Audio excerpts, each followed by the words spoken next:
ಬೆಂಗಳೂರಿನಲ್ಲಿ ಗುಂಡಿಗಳಿಗೆ ಮುಕ್ತಿಯೇ ಇಲ್ವಾ? ಗ್ರೇಟರ್ ಬೆಂಗಳೂರಿಗೆ ಗುಂಡಿಗಳೇ ಕಪ್ಪು ಚುಕ್ಕೆ ಆಗ್ಬಿಟ್ಟಿದೆ. ಬೆಂಗಳೂರಿನಲ್ಲಿ ಗುಂಡಿಗಳಿಗೆ ಮುಕ್ತಿಯೇ ಇಲ್ವಾ? ಗ್ರೇಟರ್ ಬೆಂಗಳೂರಿಗೆ ಗುಂಡಿಗಳೇ ಇದೀಗ ಕಪ್ಪು ಚುಕ್ಕೆ ಆಗ್ಬಿಟ್ಟಿದೆ. ಗ್ರೇಟರ್ ಬೆಂಗಳೂರು ಅಂತ ಏನೋ ಆಯ್ತು, ಆದ್ರೆ ಇದೀಗ ಗುಂಡಿಗಳೆಲ್ಲ ಇರೋ ಕಾರಣ ಅದೇ ಈಗ ಕಪ್ಪು ಚುಕ್ಕೆ ಆಗ್ಬಿಟ್ಟಿದೆ. ನಮ್ಮ ಗ್ರೇಟರ್ ಬೆಂಗಳೂರು ರಸ್ತೆ ಗುಂಡಿಗಳಲ್ಲೂ ಕೂಡ ಇದೀಗ ಗ್ರೇಟ್ ಆಗ್ಬಿಟ್ಟಿದೆ. ಬ್ರ್ಯಾಂಡ್ ಬೆಂಗಳೂರು ಈಗ ಗುಂಡಿಗಳ ಊರಾಗಿದೆ. ರಸ್ತೆ ಗುಂಡಿಗಳಿಂದ ಬೇಸತ್ತ ಬೆಂಗಳೂರು ಜನತೆ, ಗುಂಡಿಗಳಿಂದ ಬೆಂಗಳೂರಿನ ಸವಾರರು ಕೂಡ ಬೇಸತ್ತಿದ್ದಾರೆ. ಬೆಂಗಳೂರಿನಲ್ಲಿ ಗುಂಡಿಗಳಿಗೆ ಮುಕ್ತಿಯೇ ಇಲ್ವಾ? ಹಾಗಿದ್ರೆ ಗ್ರೇಟರ್ ಬೆಂಗಳೂರಿಗೆ ಗುಂಡಿಗಳೇ ಇದೀಗ ಕಪ್ಪು ಚುಕ್ಕೆ ಆಗ್ಬಿಟ್ಟಿದೆ. ಈಗಷ್ಟೇ ಏನೋ ಗ್ರೇಟರ್ ಬೆಂಗಳೂರು ಅಂತ ಆಯ್ತು, ಆದ್ರೆ ಇಲ್ಲಿಗ ಗುಂಡಿಗಳ ರಾಶಿ ಇರೋ ಕಾರಣ ಅದೇ ಇದೀಗ ಕಪ್ಪು ಚುಕ್ಕೆ ಆಗ್ಬಿಟ್ಟಿದೆ. ರಸ್ತೆ ಗುಂಡಿಗಳಲ್ಲೂ ಕೂಡ ಗ್ರೇಟ್ ಅನ್ಸ್ಬಿಟ್ಟಿದೆ. ಬ್ರ್ಯಾಂಡ್ ಬೆಂಗಳೂರು ಈಗ ಗುಂಡಿಗಳ ಊರಾಗ್ಬಿಟ್ಟಿದೆ. ರಸ್ತೆ ಗುಂಡಿಗಳಿಂದ ಬೆಂಗಳೂರಿನ ಜನತೆ ಬೇಸತ್ತು ಹೋಗಿದ್ದಾರೆ. ಹಾಗೆ ಗುಂಡಿಗಳಿಂದ ಬೇಸತ್ತಂತಹ ಬೆಂಗಳೂರಿನ ಸವಾರರು ಎಲ್ಲಿ ನೋಡಿದ್ರು ಕೂಡ ಗುಂಡಿಗಳೇ. ಸರಿಯಾಗಿರುವಂತಹ ರಸ್ತೆ ನೋಡ್ಬೇಕಾದ್ರೆ ತುಂಬಾ ಅಪರೂಪ ಅಂತ ಹೇಳ್ಬೋದು. ಯಾಕಂದ್ರೆ ಎಲ್ಲಾ ಕಡೆಗಳಲ್ಲೂ ಕೂಡ ಗುಂಡಿಗಳೇ ಇರುವಂತದ್ದು. ಅದರಿಂದಾಗಿ ಗ್ರೇಟರ್ ಬೆಂಗಳೂರಿಗೆ ಇದೀಗ ಕಪ್ಪು ಚುಕ್ಕೆ ಅಂತಾನೆ ಹೇಳ್ಬೋದು. ಆ ಒಂದು ಗುಂಡಿಗಳಿರೋ ಕಡೆ ನೋಡಿ, ವಾಹನ ಯಾವ ರೀತಿಯಾಗಿ ಹೋಗ್ತಾ ಇದೆ, ಯಾವ ರೀತಿಯಾಗಿರುವಂತಹ ಪರಿಸ್ಥಿತಿ ನಿರ್ಮಾಣ ಆಗ್ತಾ ಇದೆ ಅನ್ನುವಂಥದ್ದನ್ನ ನೀವೇ ಈಗ ನೋಡ್ತಾ ಇರ್ಬೋದು. ಶಾಲಾ ವಾಹನಗಳಾಗಿರ್ಬೋದು ಅಥವಾ ಇನ್ನಿತರ ವಾಹನಗಳಾಗಿರ್ಬೋದು, ಟೂ ವೀಲರ್ಸ್ ಆಗಿರ್ಬೋದು, ಯಾವುದೇ ಆಗಿರ್ಬೋದು, ಇಂಥ ಗುಂಡಿಗಳಿದ್ರೆ ಯಾವ ರೀತಿಯಾಗಿ ಸಾಗೋದಕ್ಕೆ ಆಗತ್ತೆ ನೋಡಿ. ಅಲ್ಲಲ್ಲಿ ನೀರು ತುಂಬ್ಕೊಂಡ್ಬಿಟ್ಟಿದೆ. ಎಲ್ಲಿ ಆ ಒಂದು ನೀರು ತುಂಬ್ಕೊಂಡ್ಬಿಟ್ಟು ಆ ಗುಂಡಿಗಳ ಅದ್ರಲ್ಲಿ ಇದೆಯಾ ಅಥವಾ ಏನಾದ್ರು ಹೆಂಗೆ ಅನ್ನುವಂಥ ಪರಿಸ್ಥಿತಿ ನಿರ್ಮಾಣ ಆಗಿದೆ. ಯಾವ ರೀತಿಯಾಗಿ ಅಲ್ಲಿ ಒಂದು ವಾಹನ ಸವಾರರು ಹೋಗ್ಬೇಕು, ಇದೆಲ್ಲವನ್ನ ಕೂಡ ನೋಡಿ. ಈಗ ಯಾವ ರೀತಿಯಾಗಿ ಗುಂಡಿ ಇದೆ ಅಂತ, ಇಲ್ಲೆಲ್ಲ ಏನಾದ್ರು ರಾತ್ರಿ ಹೊತ್ತಲ್ಲಿ ಹೋದ್ರೆ ಅದ್ರ ಒಳಗಡೆನೆ ಬೀಳ್ಬೇಕಾದಂತ ಪರಿಸ್ಥಿತಿ ಬಂದು ನಿರ್ಮಾಣವಾಗಿದೆ. ಇದೆಲ್ಲವನ್ನ ಯಾರು ಸರಿಪಡಿಸ್ತಾರೆ? ಹಾಗಿದ್ರೆ ನಮ್ಮ ಗ್ರೇಟರ್ ಬೆಂಗಳೂರು ಈಗ ಗುಂಡಿಗಳಲ್ಲಿ ಕೂಡ ಗ್ರೇಟ್ ಅನ್ಸ್ಕೊಂಡ್ಬಿಟ್ಟಿದೆ. ಯಾಕಂತ ಹೇಳಿದ್ರೆ ಅಷ್ಟೊಂದು ಗುಂಡಿಗಳ ಇದೆ. ಎಲ್ಲಾ ರಸ್ತೆಯಲ್ಲಿ ನೋಡಿದ್ರು ಕೂಡ ಸರಿಯಾದಂತಹ ರಸ್ತೆಗಳು ಕಾಣಿಸ್ತಾ ಇಲ್ಲ, ಅದರ ಬದಲಾಗಿ ಗುಂಡಿಗಳೇ ಕಾಣಿಸ್ತಾ ಇದೆ ನೋಡಿ. ಆ ವಾಹನ ಸವಾರರು ಯಾವ ರೀತಿಯಾಗಿ ಕಷ್ಟಪಟ್ಟು ಒಂದು ಹೋಗ್ತಾ ಇದ್ದಾರೆ, ವಾಹನವನ್ನ ಚಲಾಯಿಸ್ಕೊಂಡು ಹೋಗ್ಬೇಕಾದಂತಹ ಪರಿಸ್ಥಿತಿ ಬಂದು ನಿರ್ಮಾಣವಾಗಿದೆ ಅನ್ನುವಂಥದ್ದನ್ನ ನೀವೀಗ ಗಮನಿಸ್ತಾ ಇರ್ಬೋದು ನೋಡಿ. ಏನಾದ್ರೂ ಒಂದು ಲೈನ್ ಅಲ್ಲಿ ಈಗ ವಾಹನಗಳು ಹೋಗ್ತಾ ಇದೆ, ಇನ್ನೊಂದು ಸೈಡ್ ಇಂದ ಹೋಗೋಣ ಅಂತ ಹೇಳಿದ್ರೆ ಹೋಗೋದಕ್ಕೆ ಆಗೋದೇ ಇಲ್ಲ, ಅಲ್ಲಿ ಅವಕಾಶನೇ ಇಲ್ಲ. ಯಾಕಂದ್ರೆ ಎಲ್ಲಿ ಹೋದ್ರೂ ಕೂಡ ಗುಂಡಿಗಳೇ ಇದೆ. ಆ ಗುಂಡಿಗಳು ಎಷ್ಟು ಒಂದು ಆಳಕ್ಕೆ ಹೋಗಿದೆ ಅನ್ನುವಂಥದ್ದನ್ನ ಕೂಡ ನೋಡೋದಕ್ಕೆ ಸಾಧ್ಯ ಆಗೋದಿಲ್ಲ. ಯಾಕಂದ್ರೆ ಅದರಲ್ಲೆಲ್ಲ ನೀರು ತುಂಬ್ಕೊಂಡ್ಬಿಟ್ಟಿದೆ. ನೀರು ತುಂಬ್ಕೊಂಡಿರೋ ಕಾರಣ ಗುಂಡಿಗಳು ಆಳವಾಗಿದ್ಯಾ ಇನ್ನೂ ಕೂಡ, ಹೆಂಗೆ ಅಲ್ಲಿ ಹೋಗ್ಬೋದಾ ಇಲ್ವಾ ಅನ್ನುವಂತ ಪ್ರಶ್ನೆ ಕೂಡ ಬರುತ್ತೆ ಇಲ್ಲಿ. ಗ್ರೇಟರ್ ಬೆಂಗಳೂರು ಅಂತ ಹೇಳಿದ್ದಾಯ್ತು, ಆದ್ರೆ ಇದೀಗ ಗುಂಡಿಗಳಲ್ಲೂ ಕೂಡ ಗ್ರೇಟ್ ಅನಿಸ್ಕೊಂಡ್ಬಿಟ್ಟಿದೆ. ನಗರದ ಸೌಂದರ್ಯಕ್ಕೆ ಕಪ್ಪು ಚುಕ್ಕೆಯಾದಂತಹ ಗುಂಡಿಗಳು ನಿತ್ಯ ಜೀವ ಒಂದು ಭಯದಲ್ಲೇ ಓಡಾಡಬೇಕಾದಂತಹ ಪರಿಸ್ಥಿತಿ ಕೂಡ ನಿರ್ಮಾಣ ಆಗ್ಬಿಟ್ಟಿದೆ. ಬೆಂಗಳೂರು ಜನರ ಜೀವಕ್ಕೆ ಕಂಟಕವಾದಂತಹ ಗುಂಡಿಗಳು, ಹೆಜ್ಜೆ ಹೆಜ್ಜೆಗೂ ಕೂಡ ಗುಂಡಿಗಳ ದರ್ಶನ, ನರಕ ಯಾತನೆಯನ್ನ ಅನುಭವಿಸಬೇಕಾದಂತಹ ಪರಿಸ್ಥಿತಿ ನಿರ್ಮಾಣವಾಗಿದೆ.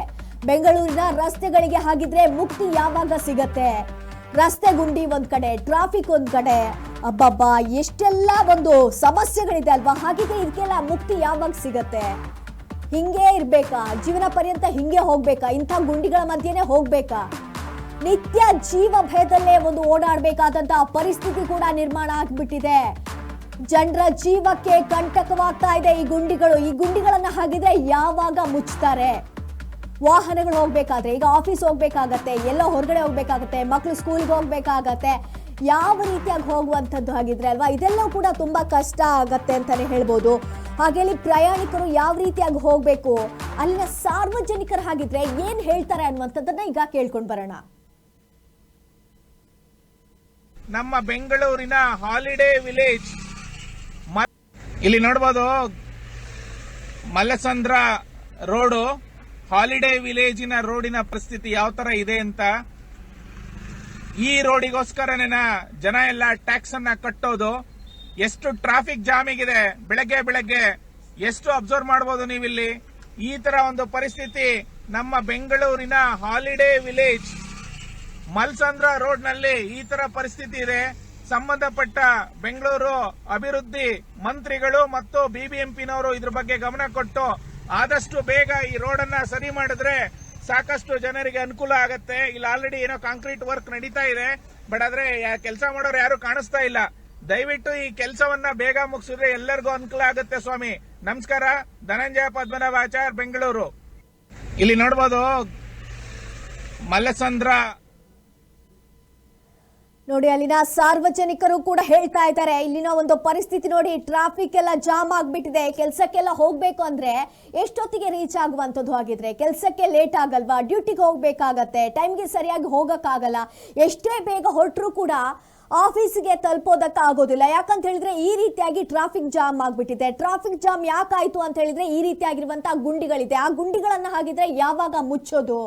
ಇಂಥ ಗುಂಡಿಗಳಿದ್ರೆ ತುಂಬಾ ಕಷ್ಟ ಆಗ್ಬಿಡತ್ತೆ. ಅಲ್ಲಿ ವಾಹನ ಸವಾರರು ಹೋಗೋದು ಯಾವ ರೀತಿಯಾಗಿ, ಅದು ಎಷ್ಟು ಆಳವಾಗಿದ್ಯೋ ಹೆಂಗಿದ್ಯೋ ಅದೆಲ್ಲವನ್ನ ನೋಡ್ಬೇಕಾಗತ್ತೆ ಅಲ್ವಾ? ಗುಂಡಿಗಳಲ್ಲೇ ಗಾಡಿನ ತಗೊಂಡು ಹೋದ್ರೆ ಅದು ಕೂಡ ಮುಳುಗೋಗುವಂತ ಚಾನ್ಸಸ್ ಇರುತ್ತೆ. ಹಾಗೆ ಬೇಕಾಬಿಟ್ಟಿಯಾಗಿರುವಂತಹ ಕಾಮಗಾರಿ, ಬಾಯಿ ತೆರೆದು ನಿಂತ ಯಮ ಗುಂಡಿಗಳು, ರಾಜಧಾನಿಯಲ್ಲಿ ಯಮ ಸ್ವರೂಪಿ ಗುಂಡಿಗಳ ರಾಜ್ಯಭಾರವಾಗ್ಬಿಟ್ಟಿದೆ. ಬೆಂಗಳೂರಿನಲ್ಲಿ ಎಲ್ಲಿ ನೋಡಿದ್ರು ಕೂಡ ಗುಂಡಿ ಗುಂಡಿ ಗುಂಡಿ, ಎಲ್ಲಿ ನೋಡಿದ್ರು ಇದೇ ಆಗ್ಬಿಟ್ಟಿದೆ. ಒಂದೇ ಒಂದು ಸೆಕೆಂಡ್ ಯಾಮಾರಿದ್ರೆ ಯಮಪುರಿ ಅಂತೂ ಫಿಕ್ಸ್, ಯಮಲೋಕಕ್ಕೆ ಹೋಗುವಂತದ್ದಂತೂ ಫಿಕ್ಸ್ ಆಗ್ಬಿಟ್ಟಿದೆ. ಸ್ಮಾರ್ಟ್ ಸಿಟಿ ಹೆಸರಲ್ಲಿ ಅಧ್ವಾನ ಆಗ್ಬಿಟ್ಟಿದೆ. ಗುಂಡಿಗಳದ್ದೇ ದರ್ಬಾರ್ ಆಗಿದೆ. ಮಳೆ ಬಂದ್ರೆ ಸಾಕು, ಪ್ರಾಣ ಕೈಯಲ್ಲಿ ಹಿಡಿದು ಸಂಚಾರ ಮಾಡಬೇಕಾದಂತಹ ಪರಿಸ್ಥಿತಿ ನಿರ್ಮಾಣ ಆಗಿದೆ. ಸರ್ಕಾರ ಹಾಗೂ ಅಧಿಕಾರಿಗಳ ನಿರ್ಲಕ್ಷ್ಯಕ್ಕೆ ಜನರು ಹಿಡಿಶಾಪವನ್ನ ಹಾಕ್ತಾ ಇದ್ದಾರೆ.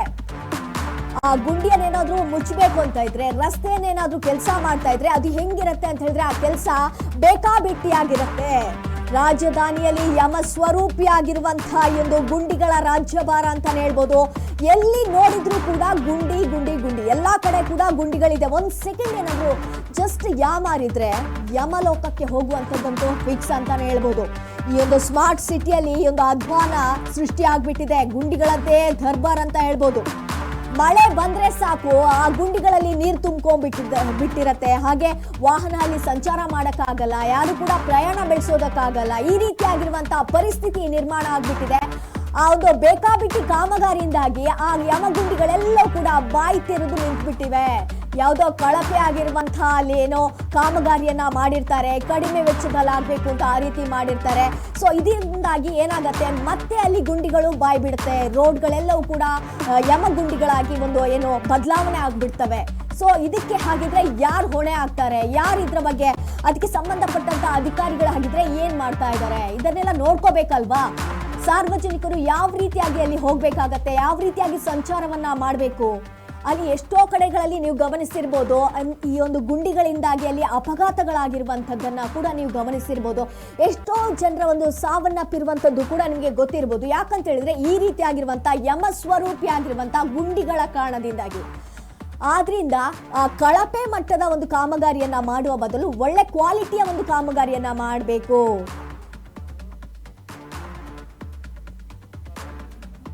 ಹಾಗೆ ಈಗ ನಮ್ಮ ಪ್ರತಿನಿಧಿ ಮಹಾಂತೇಶ್ ಅವರು ಲೈನಲ್ಲಿ ಇದ್ದಾರೆ, ಅವ್ರ ಜೊತೆ ಮಾತಾಡೋಣ.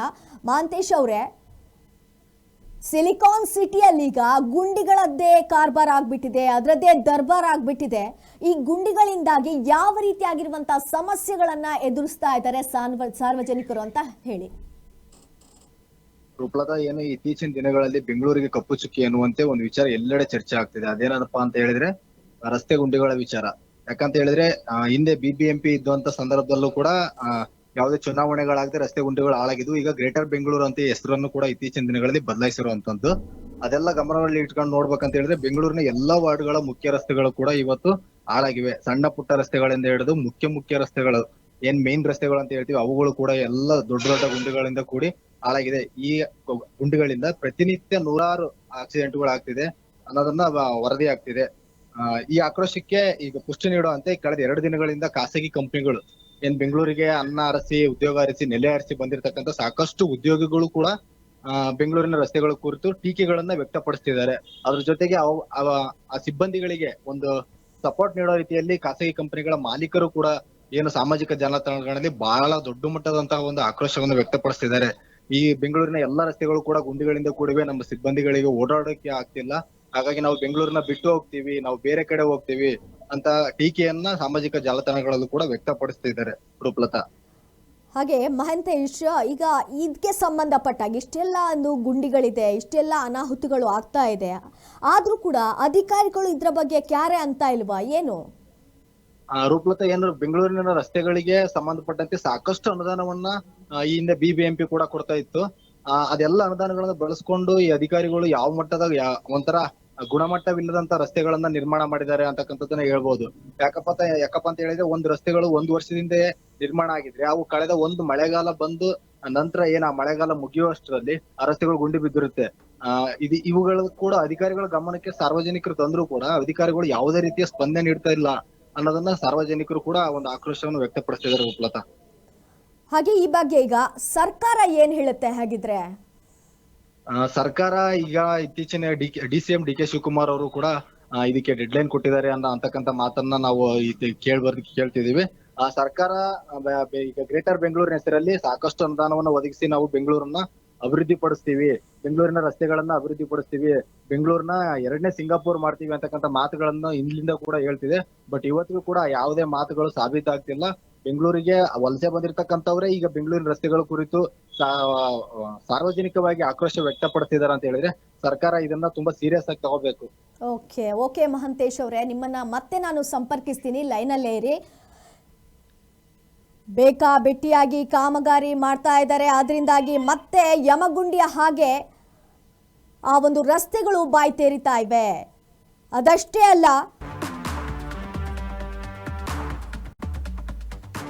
ಉದ್ಯಮಿಗಳ ಆಕ್ರೋಶದ ಬೆನ್ನಲ್ಲೇ ಉಸ್ತುವಾರಿ ಅಲರ್ಟ್. ರಸ್ತೆ ಹಾಳಾದ್ರೆ ಗುತ್ತಿಗೆದಾರರೇ ಹೊಣೆ ಎಂದ DCM. GBA ಅಧಿಕಾರಿಗಳಿಗೆ ಡೆಡ್ಲೈನ್ ಕೊಟ್ಟಂತಹ DCM DK ಶಿವಕುಮಾರ್. ನವೆಂಬರ್ನೊಳಗೆ ಗುಂಡಿ ಮುಕ್ತವಾಗುತ್ತಾ IT city? DCM DK Shivakumar ಸೂಚನೆ ಪಾಲನೆ ಮಾಡ್ತಾರಾ ಹಾಗಿದ್ರೆ ಅಧಿಕಾರಿಗಳು ಅಂತ ಕಾದು ನೋಡಬೇಕಾಗಿದೆ. ಸಾಕಷ್ಟು ಉದ್ಯಮಿಗಳು ಕೂಡ ಆಕ್ರೋಶವನ್ನ ವ್ಯಕ್ತಪಡಿಸಿದ್ದಾರೆ. ಇದರ ಬೆನ್ನಲ್ಲೇ ಉಸ್ತುವಾರಿಯ ಒಂದು ಅಲರ್ಟ್ ಕೂಡ ಬಂದಿರುವಂತದ್ದು. ರಸ್ತೆ ಹಾಳಾದ್ರೆ ಗುತ್ತಿಗೆದಾರರೇ ಹೊಣೆ ಅಂತ DK ಶಿವಕುಮಾರ್ ಅವರು ಹೇಳಿದ್ದಾರೆ. GBA ಅಧಿಕಾರಿಗಳಿಗೆ ಡೆಡ್ಲೈನ್ ಅನ್ನ ಕೊಟ್ಟಿದ್ದಾರೆ DCM DK ಶಿವಕುಮಾರ್. ನವೆಂಬರ್ನ ಒಳಗಡೆ ಗುಂಡಿ ಮುಕ್ತವಾಗುತ್ತಾ ಹಾಗಿದ್ರೆ IT ಸಿಟಿ ಅನ್ನುವಂಥದ್ದನ್ನ ನಾವು ಕಾದು ನೋಡಬೇಕಾಗಿದೆ. DCM ಹಾಗೂ DK ಶಿವಕುಮಾರ್ ಸೂಚನೆಯನ್ನ ಪಾಲನೆ ಮಾಡ್ತಾರ ಹಾಗಿದ್ರೆ ಅಧಿಕಾರಿಗಳು, ಅದೆಲ್ಲವನ್ನ ಕೂಡ ನಾವು ಕಾದು ನೋಡಬೇಕಾಗಿದೆ. ಈ ರೀತಿಯಾಗಿರುವಂತಹ ಸೂಚನೆಗಳನ್ನ ಕೊಟ್ಟಿದ್ದಾರೆ. ಉದ್ಯಮಿಗಳ ಒಂದು ಆಕ್ರೋಶದ ಬೆನ್ನಲ್ಲೇ ಉಸ್ತುವಾರಿಯ ಬಗ್ಗೆ ಕೂಡ ಅಲರ್ಟ್ ಆಗಿದ್ದಾರೆ DCM DK ಶಿವಕುಮಾರ್ ಅವರು. ಹಾಗೆ ಒಂದು ಟ್ವೀಟ್ ಅನ್ನ ಕೂಡ ಮಾಡಿದ್ದಾರೆ, ನವೆಂಬರ್ನೊಳಗೆ ಗುಂಡಿ ಮುಕ್ತ ಮಾಡ್ತೀವಿ ಅನ್ನುವಂಥದ್ದು. ಹಾಗೆ ಇದೆಲ್ಲವೂ ಕೂಡ ಸಾಧ್ಯ ಆಗತ್ತಾ ಅನ್ನುವಂಥದ್ದನ್ನ ನಾವು ಕಾದು ನೋಡಬೇಕಾಗಿದೆ. ಒಂದು ಡೆಡ್ಲೈನ್ ಅನ್ನ ಕೊಟ್ಟಿದ್ದಾರೆ, ನವೆಂಬರ್ ಒಳಗಡೆ ಆಗತ್ತೆ ಅನ್ನುವಂಥದ್ದು. ಹಾಗಿದ್ರೆ ಅದು ಆಗತ್ತಾ, ಅಧಿಕಾರಿಗಳು ಇದನ್ನ ಪಾಲನೆ ಮಾಡ್ತಾರ, ಅದೆಲ್ಲವನ್ನ ಕೂಡ ನೋಡ್ಬೇಕಾಗತ್ತೆ.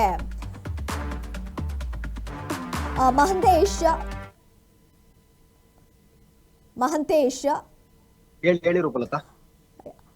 DCM DK ಶಿವಕುಮಾರ್ ಅವರು ಕೂಡ ಒಂದು ಈಗ ಏನೋ ನವೆಂಬರ್ನೊಳಗೆ ಗುಂಡಿ ಮುಕ್ತ ಆಗತ್ತೆ ಅನ್ನುವಂತ ಮಾತನ್ನ ಕೂಡ ಹೇಳ್ತಾ ಇದ್ದಾರೆ. ಹೌದು. ಸೊ ಇದು ಎಷ್ಟರ ಮಟ್ಟಿಗೆ ಈಗ ಆಗ್ಬಹುದು ರೂಪಲತಾ? ಇದು DCM DK ಶಿವಕುಮಾರ್ ನಗರಾಭಿವೃದ್ಧಿ ಸಚಿವರು ಕೂಡ ಹೌದು, ಕರ್ನಾಟಕ ರಾಜ್ಯದ ಉಪಮುಖ್ಯಮಂತ್ರಿಗಳು ಕೂಡ ಹೌದು. ಇವರು ಈಗ ಡೆಡ್ಲೈನ್ ಕೊಡ್ತಿರೋದು ಇದೇನು ಹೊಸ ವಿಚಾರ ಅಲ್ಲ. ಕಳೆದ 2 ವರ್ಷಗಳಿಂದ ಕೂಡ ಈ ಸರ್ಕಾರಕ್ಕೆ ಅಧಿಕಾರ ಬಂದಾಗ್ಲಿಂದನೂ ಕೂಡ ಇವರು BBMP ಅಧಿಕಾರಿಗಳಿಗೂ ಹಿಂದೆ ಡೆಡ್ಲೈನ್ ಅನ್ನ ಕೊಟ್ಟಿದ್ರು. ಏನಂತ ಹೇಳಿದ್ರೆ ಕಳೆದ ವರ್ಷ ಈ ಡಿಸೆಂಬರ್ ಒಳಗಡೆ ಎಲ್ಲಾ ಬೆಂಗಳೂರಿನ ರಸ್ತೆಗಳನ್ನು ಕೂಡ ನಾವು ಸರಿಪಡಿಸ್ತೀವಿ, ಎಲ್ಲೆಲ್ಲಿ ಗುಂಡಿಗಳು ಬಿದ್ದಿದೆ ಅವುಗಳನ್ನೆಲ್ಲ ಮುಚ್ಚಬೇಕು ಅಂತಕ್ಕಂತ ಹೇಳಿಕೆ ಆದೇಶವನ್ನು ಕೂಡ ನೀಡಿದ್ರು. ಅದ್ರ ಜೊತೆಗೆ ಒಂದು ಸಾರ್ವಜನಿಕವಾಗಿ ಒಂದು ಅಪ್ಲಿಕೇಶನ್ ಅನ್ನು ಕೂಡ ಬಿಡುಗಡೆ ಮಾಡಿದ್ರು.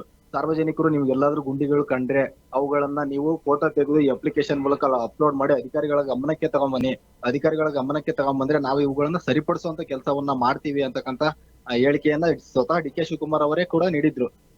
ಅಷ್ಟೆಲ್ಲ ಕ್ರಮಗಳನ್ನ ಕೈಗೊಂಡ್ರು ಕೂಡ ಇಲ್ಲಿವರೆಗೂ ಯಾವುದೇ ರೀತಿಯಾದಂತ ಸಮಸ್ಯೆ ಬಗೆಹರಿದಿಲ್ಲ. ಈಗ DK ಶಿವಕುಮಾರ್ ಅವರು ಪುನಃ ಏನು ಗ್ರೇಟರ್ ಬೆಂಗಳೂರು ಅಧಿಕಾರಿಗಳಿಗೆ ಡೆಡ್ಲೈನ್ ನೀಡಿದ್ದಾರೆ. ಏನಂತ ಹೇಳಿದ್ರೆ ಈಗ ಹಾಳಾಗಿರೋ ರಸ್ತೆ ಗುಂಡಿಗಳಿಗೆ ಕಾಂಟ್ರಾಕ್ಟರ್ಗಳೇ ನೇರ ಹೊಣೆ, ಅವ್ರನ್ನ ನಾವು ಹೊಣೆ ಮಾಡ್ತೀವಿ, ಅವರೇ ಅದನ್ನ ಸರಿ ಮಾಡ್ಬೇಕು, ನವೆಂಬರ್ 1 ಒಳಗಾಗಿ ಎಲ್ಲಾ ರೀತಿಯ ಎಲ್ಲಾ ರಸ್ತೆಗಳು ಕೂಡ ಏನಾದ್ರೂ ಸರಿ ಆಗದೆ ಇದ್ರೆ ಅವ್ರ ಮೇಲೆ ಕ್ರಮ ಕೈಗೊಳ್ತೀವಿ ಅಂತಕ್ಕಂಥದ್ದನ್ನ ಏನು ಡಿ ಕೆ ಶಿವಕುಮಾರ್ ಹೇಳಿದ್ದಾರೆ. ಇದನ್ನ ಅಧಿಕಾರಿಗಳಾಗ್ಲಿ ಅಥವಾ ಆ ರಸ್ತೆಗಳನ್ನ ಗುತ್ತಿಗೆ ಪಡೆದಂತ ಗುತ್ತಿಗೆದಾರರಾಗ್ಲಿ ಎಷ್ಟರ ಮಟ್ಟಿಗೆ ಒಂದು ಜಾರಿ ಮಾಡ್ತಾರೆ ಅಥವಾ ಪಾಲನೆ ಮಾಡ್ತಾರೆ ಅಂತಕ್ಕಂಥದ್ದನ್ನ ನಾವು ಕಾದ್ ನೋಡ್ಬೇಕಾಗಿದೆ ರೂಪಲತಾ. ಓಕೆ, ಧನ್ಯವಾದಗಳು ತಮ್ಮೆಲ್ಲ ಮಾಹಿತಿಗಾಗಿ. ಉದ್ಯಮಿಗಳ ಒಂದು ಆಕ್ರೋಶದ ಬೆನ್ನಲ್ಲೇ ಡಿ ಕೆ ಶಿವಕುಮಾರ್ ಅವರು ಒಂದು ಸೂಚನೆಯನ್ನ ಡೆಡ್ಲೈನ್ ಅನ್ನ ನೀಡಿದ್ದಾರೆ. ಜಿಬಿಎ ಅಧಿಕಾರಿಗಳಿಗೆ ಒಂದು ಡೆಡ್ಲೈನ್ ಅನ್ನ ಕೊಟ್ಟಿರುವಂತದ್ದು ನವೆಂಬರ್ನ ಒಳಗಡೆ ಆ ಒಂದು ಗುಂಡಿ ಮುಕ್ತ ಆಗತ್ತೆ, ಅದೆಲ್ಲವನ್ನ ಕೂಡ ಮಾಡಬೇಕಾಗತ್ತೆ. ಹಾಗೆ ರಸ್ತೆ ಏನಾದ್ರೂ ಹಾಳಾದ್ರೆ ಗುತ್ತಿಗೆದಾರರೇ ಇದಕ್ಕೆ ಹೊಣೆ ಆಗ್ತಾರೆ, ಅವರೇ ಕಾರಣ ಆಗ್ತಾರೆ, ನಾವ್ಯಾರು ಅಲ್ಲ, ಗುತ್ತಿಗೆದಾರರು ಮಾತ್ರ ಇದಕ್ಕೆ ಹೊಣೆ ಆಗ್ತಾರೆ ಅನ್ನುವಂತಹ ಒಂದು ಮಾತನ್ನ ಕೂಡ ಹೇಳಿದ್ದಾರೆ ಡಿ.ಸಿ.ಎಂ ಡಿ ಕೆ ಶಿವಕುಮಾರ್ ಅವರು. ಸಾಕಷ್ಟು ಜನ ಈ ಒಂದು ಗುಂಡಿಗಳ ಬಗ್ಗೆ ಉದ್ಯಮಿಗಳು ಆಕ್ರೋಶವನ್ನ ವ್ಯಕ್ತಪಡಿಸಿದ್ದಾರೆ. ಏನಾದ್ರೂ ಈ ಗುಂಡಿ ಏನಾದ್ರೂ ಸರಿಯಾಗಿಲ್ಲ ಅಂದ್ರೆ ನಾವೆಲ್ಲರೂ ಕೂಡ ಅಲ್ಲಿಗೆ ಬೇರೆ ರಾಜ್ಯಕ್ಕೆ ಶಿಫ್ಟ್ ಆಗ್ತೀವಿ, ಅಲ್ಲಿ ಕಾರ್ಖಾನೆಗಳನ್ನ ಮಾಡ್ತೀವಿ ಅನ್ನುವಂತ ಒಂದು ಹೇಳಿಕೆಗಳನ್ನ ಕೂಡ ನೀಡಿದ್ದಾರೆ. ಸೊ ಈ ನಿಟ್ಟಿನಲ್ಲಿ ಜಿಬಿಎ ಅಧಿಕಾರಿಗಳಿಗೆ ಒಂದು ಡೆಡ್ಲೈನ್ ಅನ್ನ ಕೊಟ್ಟಿದ್ದಾರೆ ಡಿ ಕೆ ಶಿವಕುಮಾರ್ ಅವರು. ನವೆಂಬರ್ನೊಳಗೆ ಗುಂಡಿ ಹಾಗಿದ್ರೆ ಮುಕ್ತ ಆಗತ್ತಾ ಅನ್ನುವಂಥದ್ದನ್ನ ನಾವು ಕಾದು ನೋಡಬೇಕಾಗಿದೆ.